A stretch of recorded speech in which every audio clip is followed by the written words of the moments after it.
Welcome to the 1905 podcast with your hosts Joe Kevin and Chris Sheen. Joe and I have been going to Stamford Bridge for over 30 years.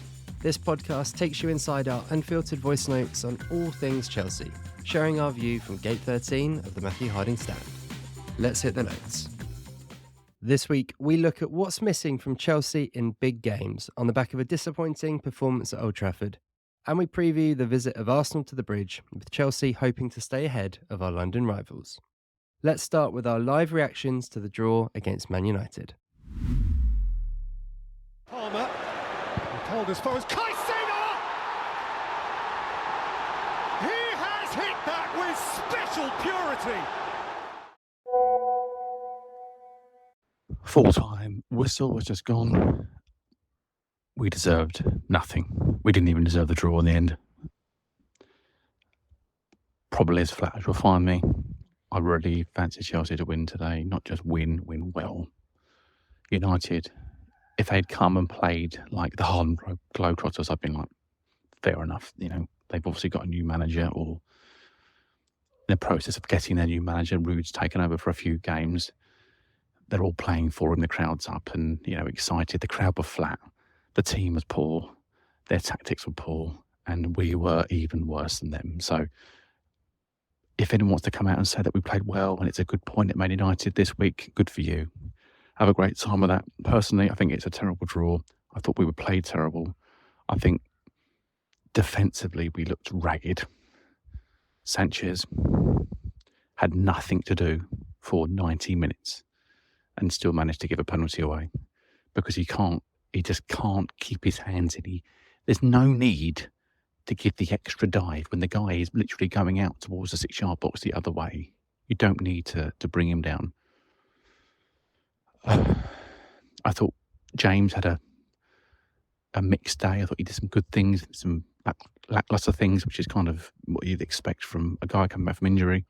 Disappointed to see Gusto go off, but Cucurella gave us more balance on the left-hand side, so can understand the reason.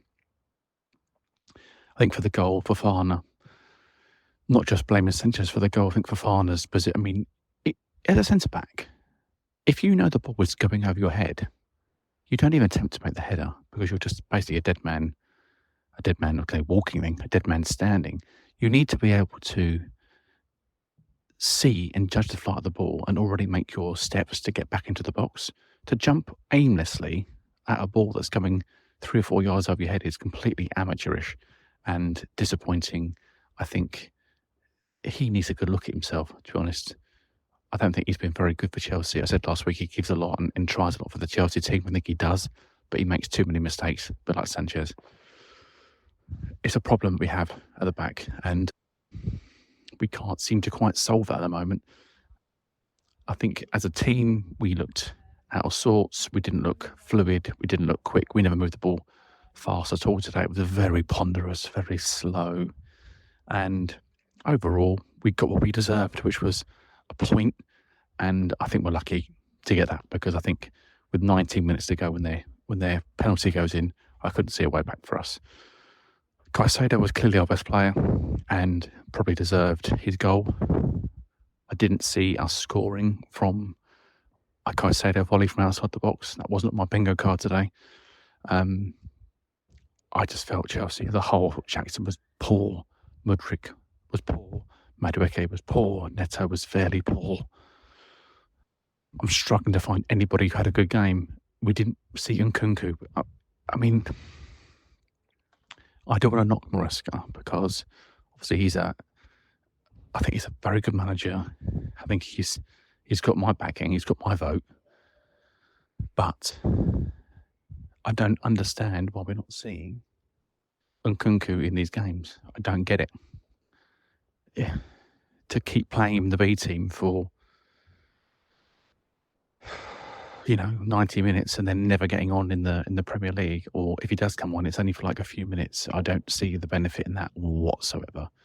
And quite frankly, I'm disappointed with Chelsea today. They've got a point, but like I say, they didn't deserve it. Sorry for my miserable mood, but I just think that Chelsea were crap. End of story. So that's my voice note for the week on the game. disappointed beyond belief because with the results that went the way of the weekend, we could have made some inroads on the teams at the top, but we've once again decided to not bother to turn up, which is like a game we saw last season, the year before that. I thought we kind of got past this where I wouldn't have minded even losing today if Chelsea hit the bar 3 times and Onana have made 7 saves that were like outrageous. But we've had probably 2 shots to goal the entire game. One at the post from a header from a corner, and Caicedo's volley from outside the box. If anybody can tell me of another chance that we had, then I'd like to know it because I can't remember it. Yeah, really poor, really disappointing, and frustrating as anything. So I think I feel a bit different to you for a couple of reasons, just mainly because I really, really didn't fancy us to win today. So I think I've said as soon as Ten Hag got sacked, I was like, right, this is a very different game now. And been saying all weekend that I thought, one, I would take a draw, and second, I thought it would probably be a draw. That said, everything you said I agree with, and United are not a good team. Actually, there wasn't as much of a response as I maybe thought there would be from the players and the fans. It wasn't exactly sort of buzzing and rocking, was it, Old Trafford? And when you saw the game playing out, especially early on in that first half, you thought, God, this United team is there for the taking. But the other side of it is, as always, when you draw a game, if you do come from behind, it doesn't feel quite as bad. And once Fernandes scored at 70th minute, I was like, we're in big trouble here. I just couldn't see us, the way we were playing, getting back into it. So to respond so quickly as we did and get the equaliser, I mean, ridiculously good goal, wasn't it? From absolute the kingpin of our midfield at the moment, Caicedo, was brilliant again today. Didn't feel so bad. I mean, Fernandes, minutes later, just hit the target from there. And then it's again, we sort of seems, I feel I'm picking on the same players every week at the moment.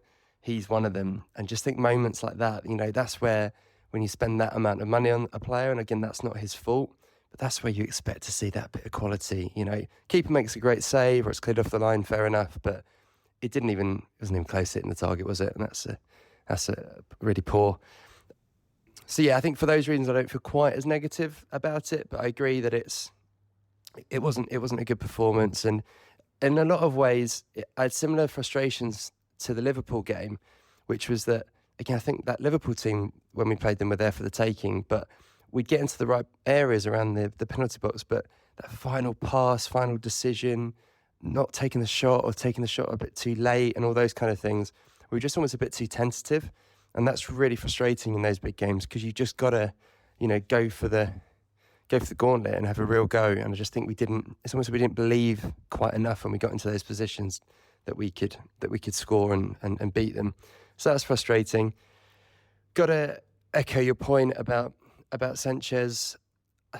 I'm going to come back to something you said, I think in pre-season, Joe, when it became clear that Sanchez was going to be the number one, and you said what you really didn't hope would happen, which is what is happening, is that we go through weeks and weeks and games into the season watching him make mistakes until Maresca eventually realises what Chelsea fans all know from last season and from what Brighton fans have told us, that he's just not quite good enough and he will make mistakes.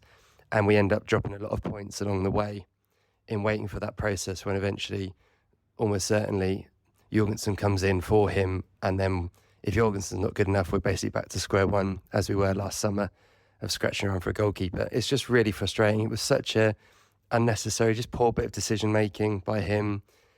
Actually, I'd almost forgotten that he did basically a similar sort of thing at Liverpool, didn't he, where the penalty was given but then overturned by VAR, which is maybe a bit lucky. And it's just those little moments, whether it's with his feet or making decisions like that just fill you with kind of fear every time you see Sanchez on the pitch. And you do not win big trophies and league titles without a great goalkeeper, arguably. And I think Chelsea really need to address that. It's one area of the pitch where I just don't think these days you can afford to go cheap. And it feels like Chelsea have attempted that now. I mean, 6 or 7 players that we've bought in a similar amount of Sanchez. And I look at him and go, is he better than Mendy? Obviously won the Champions League with us, and Mendy had his weaknesses with his feet. Sanchez has that. Mendy could be a bit erratic, Sanchez has that, but I actually think Mendy was all round a better goalkeeper, and I didn't feel as nervous with Mendy most of the time than I'd certainly do with Sanchez. So, yeah, he's a big problem. And Fofana, he had his moments, didn't he? And I'm kind of echoing my worry about him is he can be really good for 80 minutes of the game, but there's just little moments when he's a bit rash, and you just think, is he a little off it since that knee injury? And is he ever going to be back to the player that we, again, thought we were getting from Leicester before these injuries? He's had 3 big injuries now in his career at such a young age, and I do just worry with him whether he's another one where we might have to look at in the summer and go, I wouldn't be necessarily looking to sell him, but do you build a defence around him? I'm not quite sure. It leaves us in 4th. It's a point better off than we did last season, obviously losing at Old Trafford. So I looked at a little chart that went out. I think game to game compared to last season, we're up 7 points. So there is the real positive in that, where that shows we're improving. It's obviously a massive game next up against Arsenal.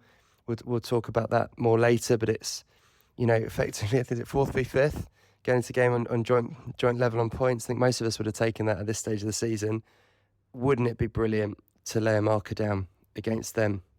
It feels like Maresca needs that first big win in a big game, doesn't he?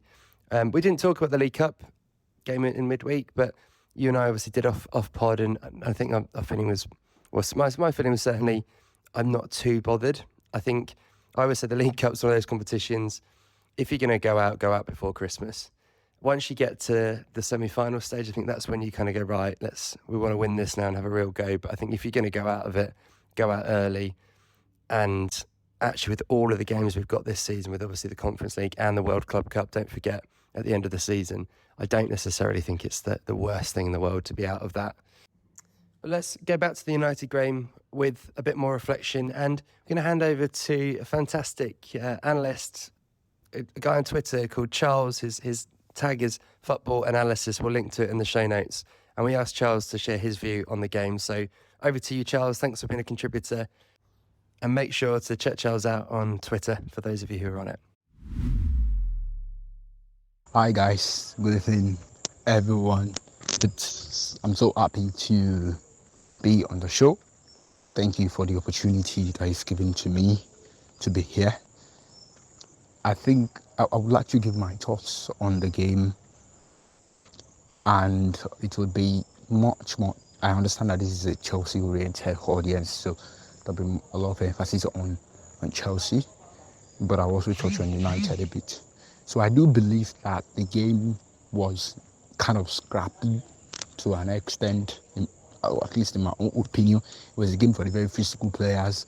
It is the number one reason why Caicedo was so phenomenal today. For me, it was Chelsea's best player on the pitch by a mile at Old Trafford today. Caicedo was absolutely immense. Not just the fact that he got the goal, but his presence in that midfield, his quality on the ball that is starting to show more. And then, as we all know, what he does off it is work rate, duels, winning duels in that midfield, putting jump starting tackles to kickstart attacks, team play from deep. It was really nice. Caicedo was everywhere. It was a 10 over 10 performance for him and capped it up with that goal. I would say tactically Chelsea were nullified a bit on the ball. Palmer had a relatively quiet game. He didn't exactly get into lots of dangerous positions. And I would say that United actually took some risks that paid off to an extent. And I would say that this game also is kind of an evidence to point to the maturity growing in that Chelsea team. Because I would beg to differ that if this game were last season, Chelsea would have lost simply because we're not as physical, we do not have as much presence as we do now. I would say tactically it was very much alike to what we saw from teams last season, where it was just fast-paced, direct, attacking football. There were lots of gaps in midfield, so many holes for players to exploit. But in the end, I think Chelsea held on for a point pretty well, which shows growing maturity in the squad, something that was very missing last season. I do believe that if this were last season, Chelsea would have probably lost the game, because towards the end there were defining moments that I would say could have taken all 3 points off the club. However, overall it was a relatively nice performance. It was not exactly spectacular, but it was decent enough, considering that it's going to Old Trafford. It's a difficult place. It's always going to be a difficult place to go, regardless of the situation around the club at the moment. Old Trafford is going to be a difficult place to go. So kudos to the boys. They did well. 1 point at Old Trafford, and on to the next, which is a really big game versus Arsenal next week, Sunday, I think. I'm not going to do a Manchester United reaction today because I think Chris summed it up pretty well in his voice note just now. But I believe there is a problem with the way we're approaching the bigger games. You mentioned it a couple of times, Chris, once in the Liverpool game and in your note just then, that we look timid. We look very timid when going for the jugular against these so-called bigger sides. Now, like it or not, Manchester United are, in theory, a top 6 team. They've been a top 1 team for most of the Premier League years. I'm fully aware they're not anywhere like that at the moment. And I've sort of, in my moany rant after the game yesterday, clearly stated that they are a poor football team. There's no getting away from it. Every Manchester United fan would say the same thing. I'm pretty confident of that.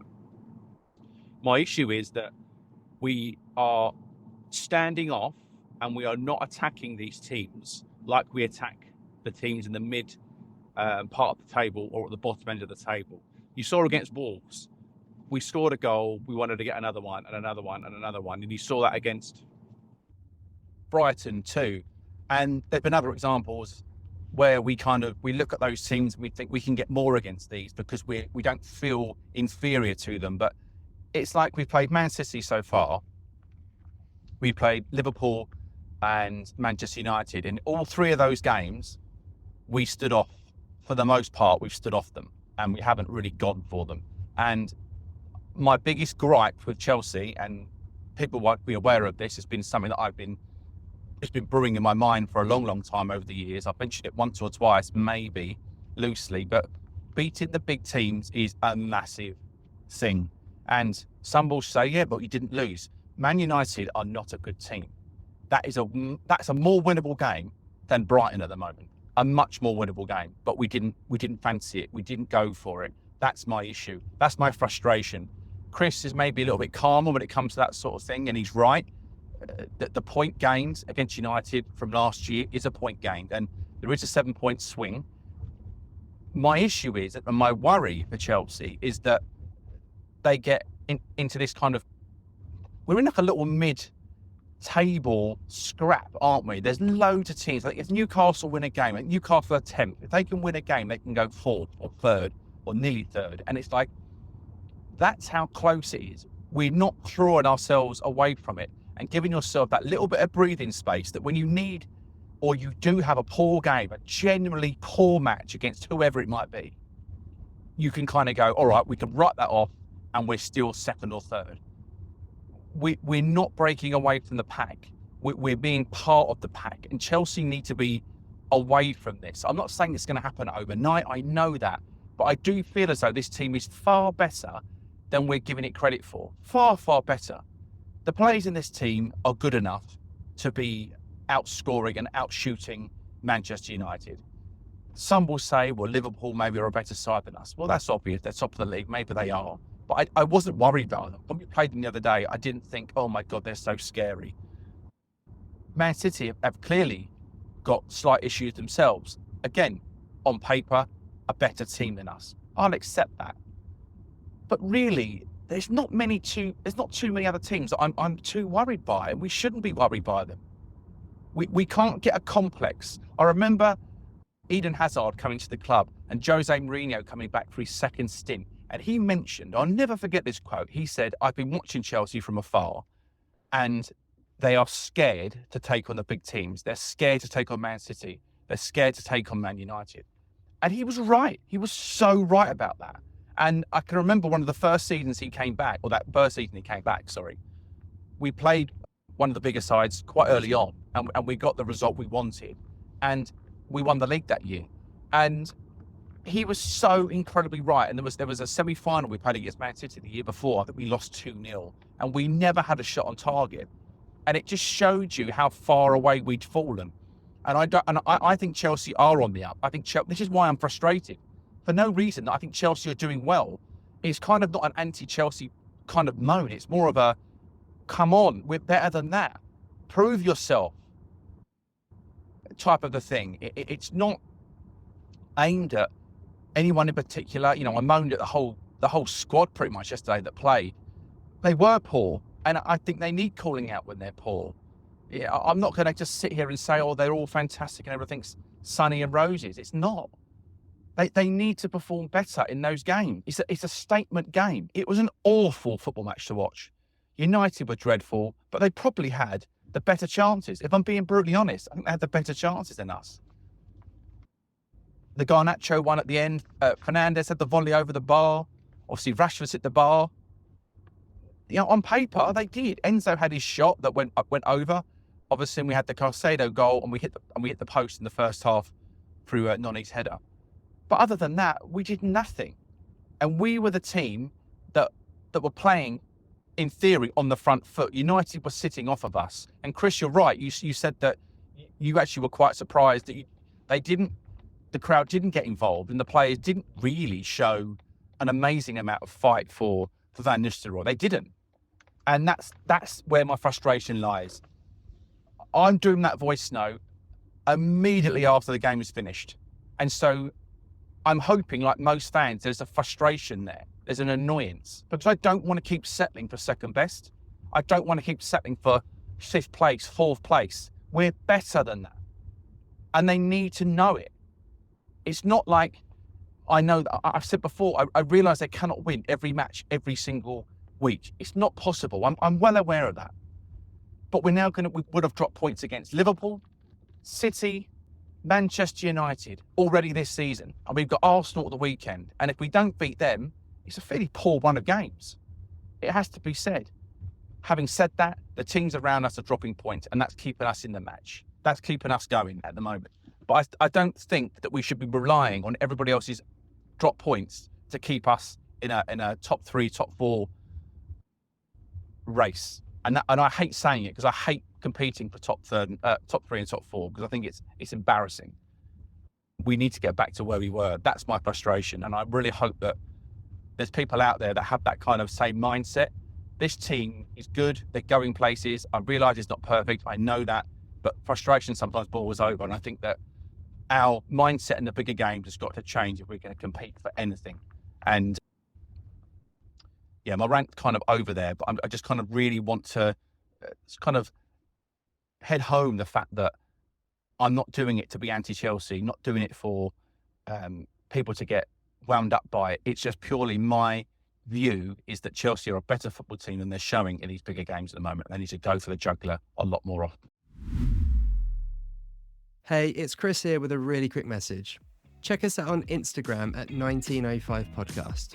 You'll find video clips, photos, and much more about everything we discuss on the show. Plus, it's a great way to get in touch to tell us your thoughts, share your feedback, or just say hi. Follow us on Instagram at 1905podcast. And now, back to the show. Well, the games don't come any easier this week. Our home going against Arsenal is going to be bloody tough, I have to say. I think this is a much tougher game than people are giving Arsenal credit for. I'm not a lover of Arsenal Football Club, but I can see that they are a tough team to break down, and they don't concede many goals.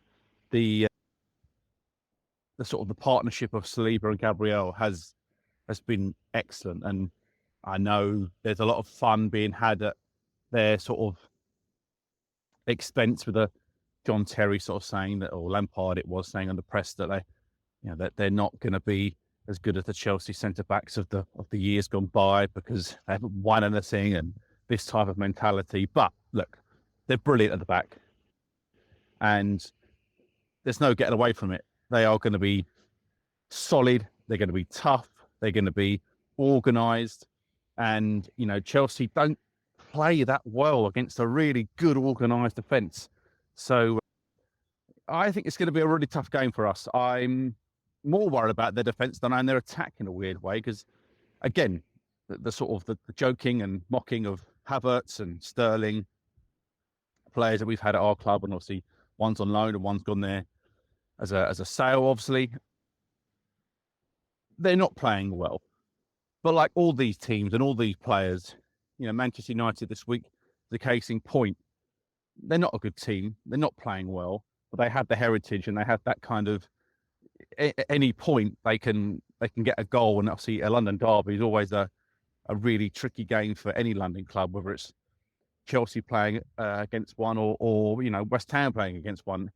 They're always going to be tough games. And I feel as though Arsenal have had our number a bit of late. And again, it's another big game. It's another big game for Maresca.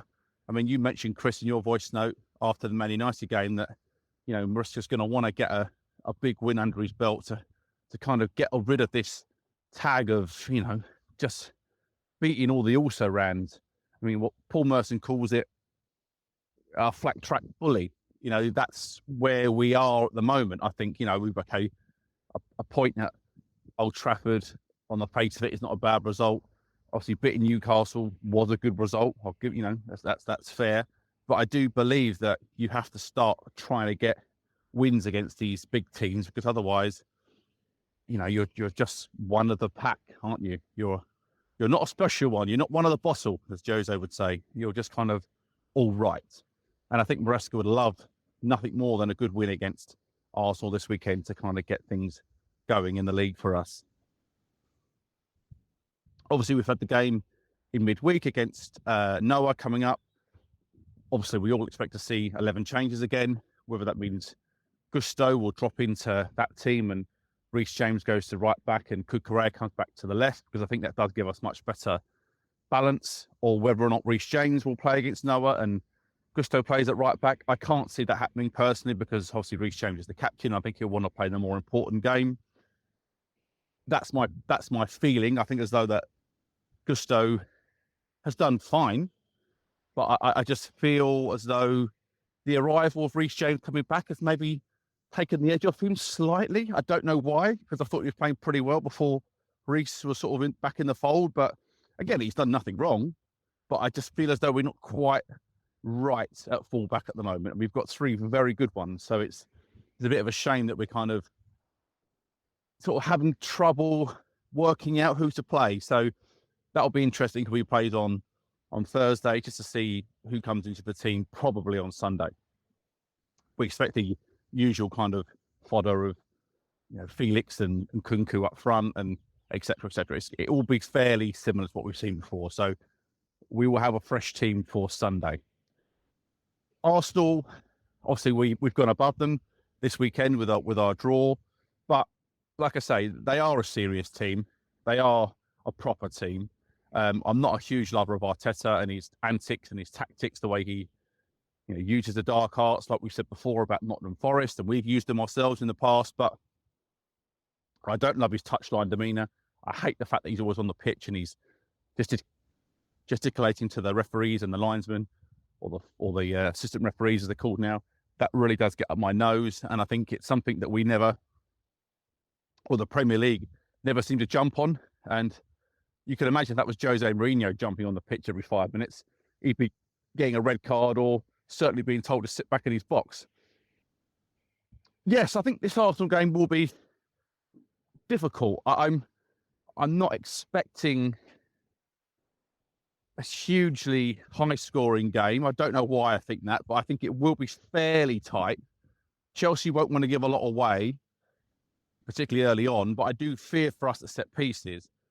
We are always due, it feels, whenever Arsenal will get a corner or a deep free kick or a free kick on the edge, you're always going to feel as though they can clip one in, and they've got players that really attack the ball well. And that's something that we do struggle with. We're not a particularly tall side.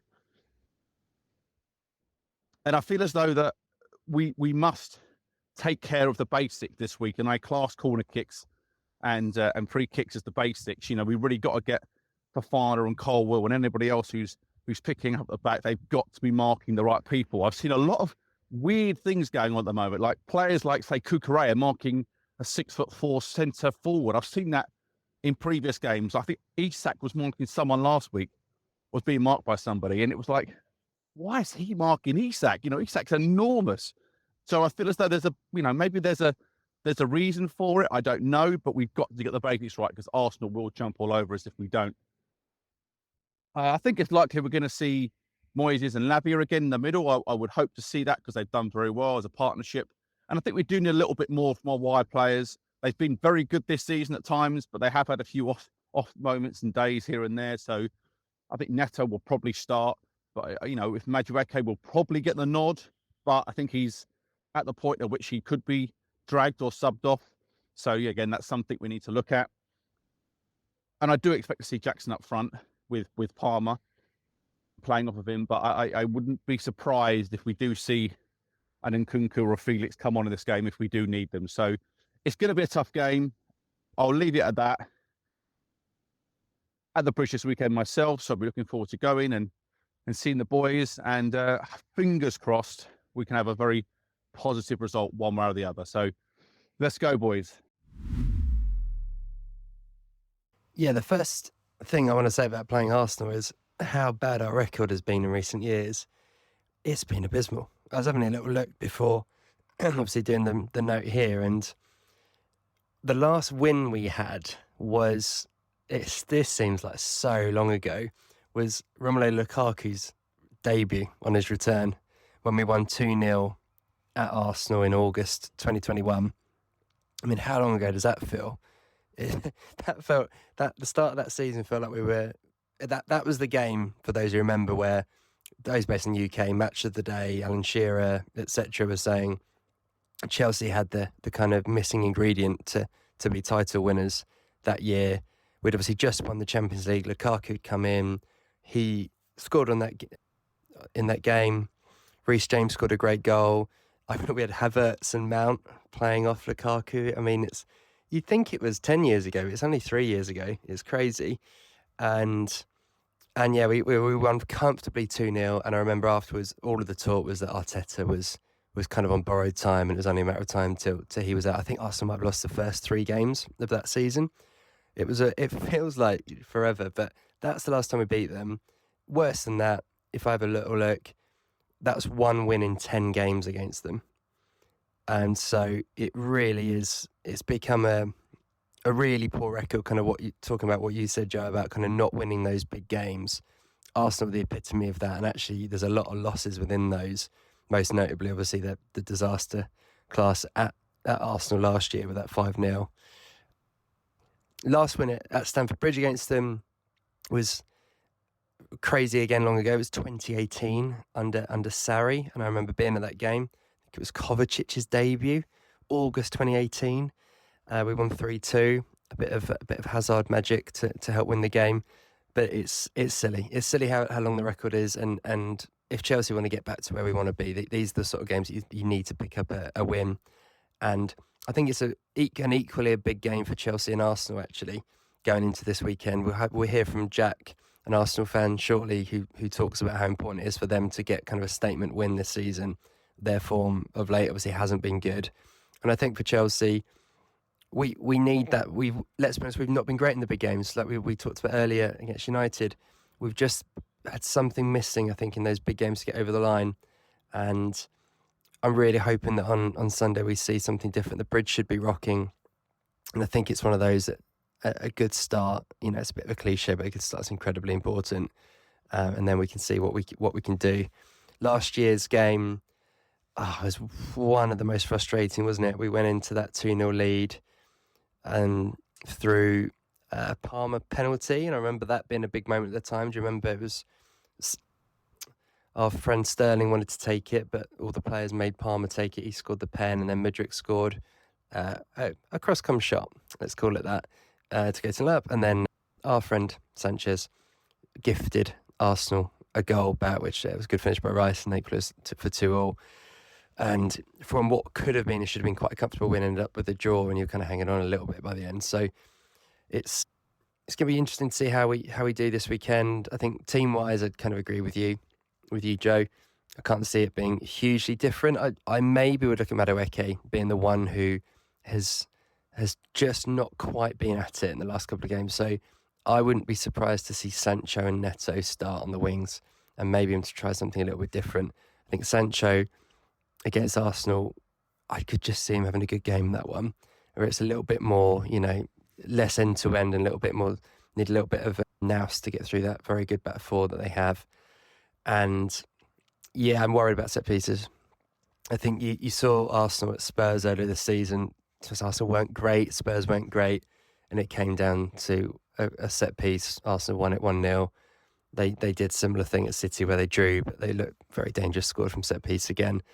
So Chelsea are going to have to be really at it, and actually almost the best form of defence on those is to try and avoid giving them away and being really careful on corners and stuff like that. That might be one thing to look at for the lineup, actually, is whether Chelsea play with set pieces in mind in terms of that lineup. So do we see something slightly unusual at the back where we try and get an extra defender in the lineup? So, do we see something like Badiashile and Colwell in the back four with Fofana maybe? I'm not sure, but something to maybe keep an eye out for.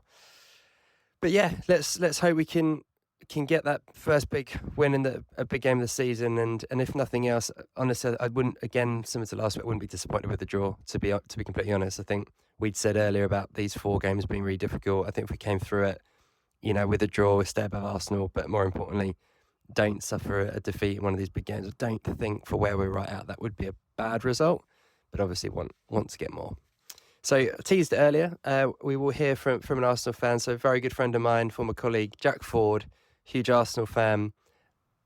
You'll hear from his accent. He's a northern Arsenal fan, but he's going to give us his perspective on the game. And the first question I had for Jack was, how does he think Arsenal can go and compete for the title this year and go that extra mile that they didn't quite make it over the last 2 years? So over to you, Jack.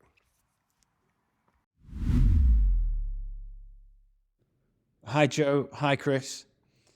Now, Arsenal-Chelsea. Can we win the league? I don't know. Given some of the weaknesses we've seen in City, if you think about no Rodri this season, having just lost to Bournemouth, they've needed late goals to scrape past Wolves, get a draw with us. I still think there is a chance we can win the league. We're just not got going yet this season. Liverpool top the table, but have they really set the standards really high? No, I don't think so. They've been consistent. They lost to Forest, which maybe isn't as bad a result as it seemed at the time. But yeah, I think in terms of winning the league, we're missing something this year. We made a change in the summer, and you can see that we've built even more on our defensive capabilities. We've tried to be more solid, but that's kind of robbed us of some attacking freedom and definitely effectiveness. We've then had Odegaard injured for quite a few weeks now, and that tactical switch, him not being in the team, that's not been, we've dropped a lot of points in that regard. I think if we're going to win the league, we need a statement win, and soon. That could be this weekend. Chelsea, you've done a lot with your attacking freedom this season. We've seen goals galore in certain games.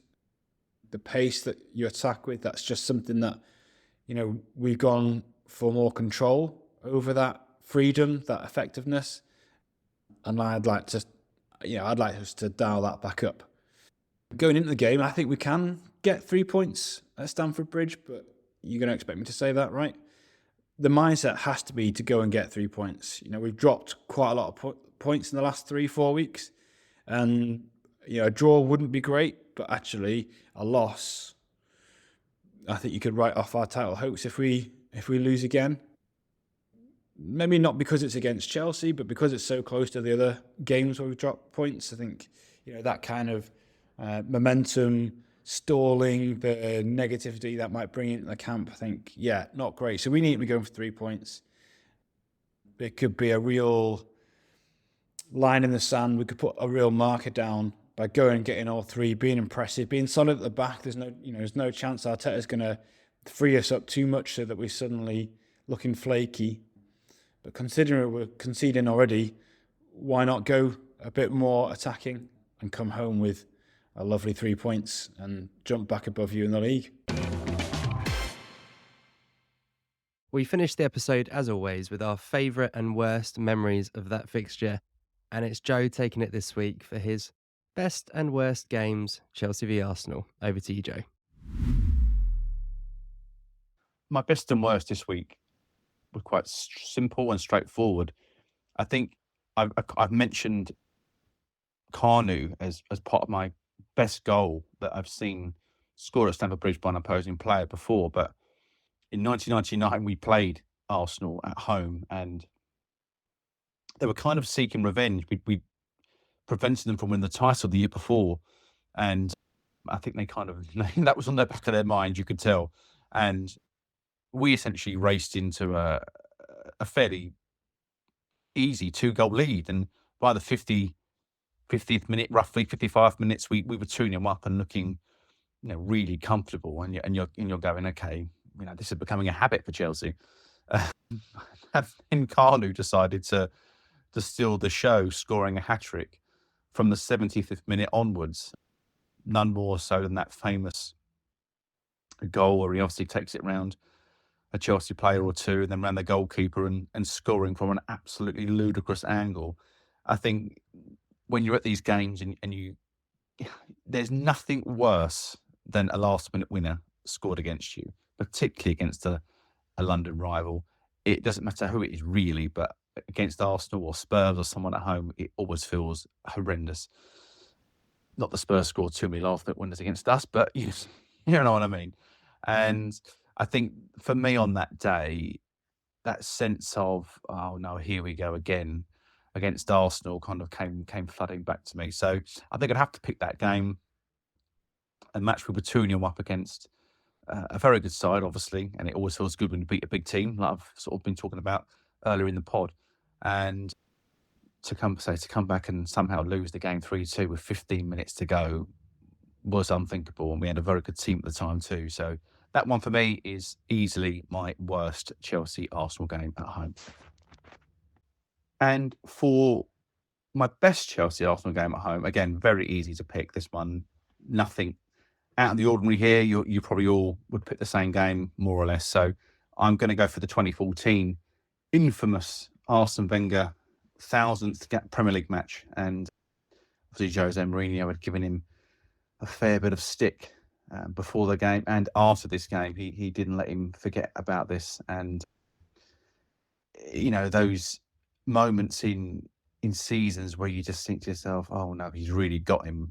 Wenger really didn't know how to deal with Mourinho at all. I think that was his nemesis really. And that 6-0 thumping at home was just unbelievable. I mean, Arsenal never got going.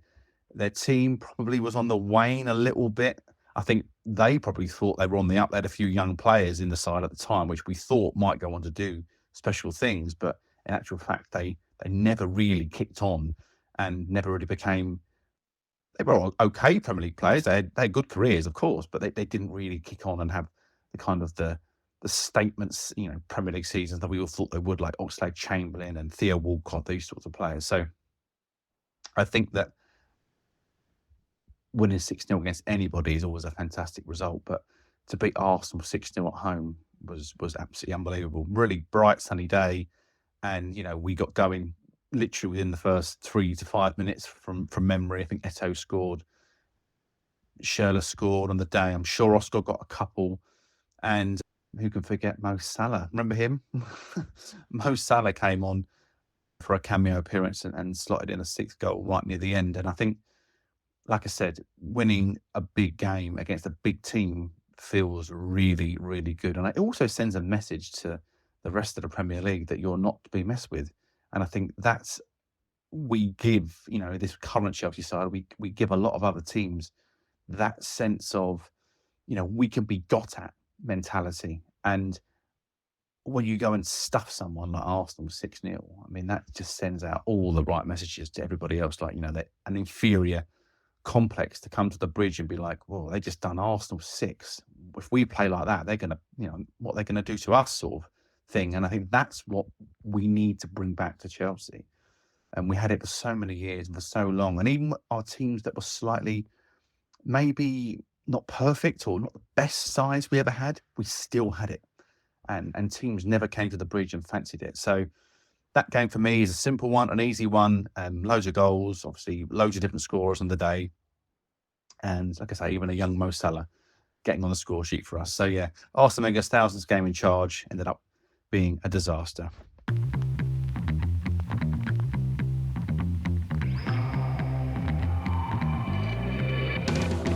Those were the Chelsea notes for this week. If you enjoyed the podcast, do us a favour and share it with a fellow Blue. And we'd love to hear your thoughts, so leave us a review wherever you're listening. Wherever you may be, stay carefree, and remember, every little thing's gonna be alright.